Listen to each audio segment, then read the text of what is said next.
Nous examinons le vœu numéro 21 qui est relatif à la loi de transformation de la fonction publique. La parole est à Daniel Simonet. Oui, mes chers collègues, vous avez tous reçu aujourd'hui cet excellent tract unitaire intersyndical des agents de la ville qui nous alerte sur la mort du service public et du statut de la fonction publique qui est programmé avec leur temps de travail qui sera allongé et qui expose tout ce que prépare le gouvernement comme casse du statut de la fonction publique et donc des services publics et qui en même temps alerte en cas d'échec, voilà, en cas où malheureusement nous n'arriverions pas à faire céder le gouvernement, voilà ce sur quoi ils interpellent la mairie de Paris. Et vous aviez reçu aussi cette interpellation par mail. Je l'ai traduite, moi, en vœu et je vous invite à soutenir ce vœu. Il faut bien prendre conscience que le projet de loi de transformation de la fonction publique est une attaque d'une exceptionnelle gravité contre la fonction publique, ses missions, ses agents, à laquelle tous les syndicats s'opposent de façon unitaire. Ce projet, en fait, ouvre la voie à la captation par le privé et la finance de tous les services publics, pouvant même conduire à une privatisation de tout l'appareil d'État et des collectivités territoriales. Et on fait voler en éclats toutes les garanties des agents du service public. L'impartialité des fonctionnaires, le maintien à distance du clientélisme et la corruption potentielle vont tous être attaqués. Donc il y a des mesures extrêmement destructrices pour les personnels, leur mission, leurs compétences, qui fait fi de la qualité du service public rendu aux usagers. La généralisation du recours aux contractuels à tous les niveaux, qui plus est précarisé par une politique de contrat de mission, la possibilité de détacher les fonctionnaires d'office en CDI lorsqu'il y aura transfert d'activité au privé, les agents restants se retrouvant de fait dans des corps en voie d'extinction, un petit peu comme ça se passe à la Poste ou comme ça va se passer à la SNCF.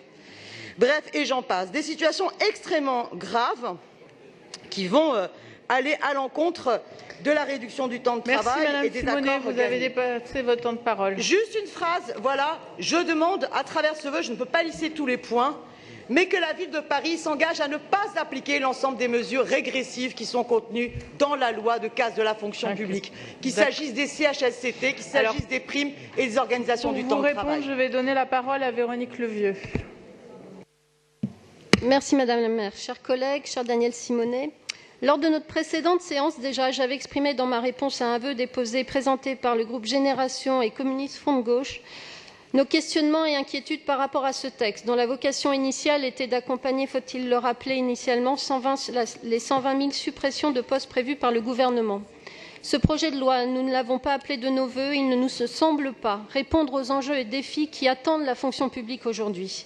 Dans un contexte marqué par des mutations importantes, la transition écologique, la révolution numérique, attentes toujours croissantes des usagers à l'égard des services publics, nous venons de l'évoquer avec la Poste, une véritable transformation de la fonction publique devrait passer par une réflexion plus profonde sur la formation et l'accompagnement des fonctionnaires à ces changements, mais aussi sur l'organisation du travail.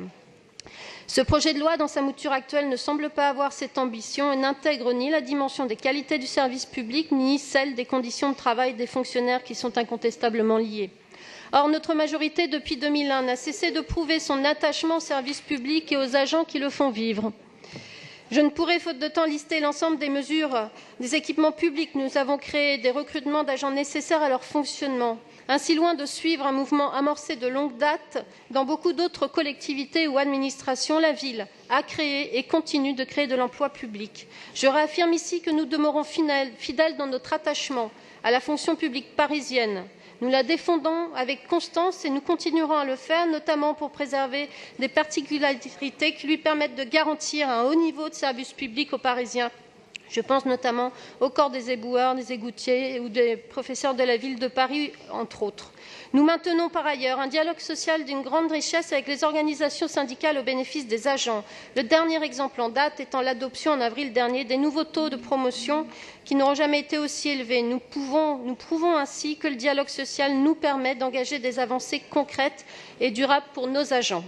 Dans cet état d'esprit, j'ai déjà eu l'occasion d'échanger avec l'intersyndicale que j'ai reçue dans le cadre de leur mobilisation contre ce projet de loi constitué dans le cadre de... Voilà. Et j'ai, à l'occasion de ce rendez-vous, on s'est engagé à aider l'ensemble des mobilisations et je remercie les mairies d'arrondissement qui accueillent un certain nombre de réunions. Nous veillerons à utiliser toutes les marges de manœuvre que permettra la loi dans ce texte pour poursuivre ce dialogue social. Néanmoins, compte tenu de la rédaction de votre vœu, qui est différent en cela à celui qui avait été déposé par Génération et le groupe communiste, nous ne pouvons émettre un avis favorable. Merci beaucoup. Du coup, je vais mettre aux voix le vœu numéro 21 déposé par Madame Simonet avec un avis défavorable de l'exécutif. Qui est pour? Qui est contre? Qui s'abstient? Il est rejeté.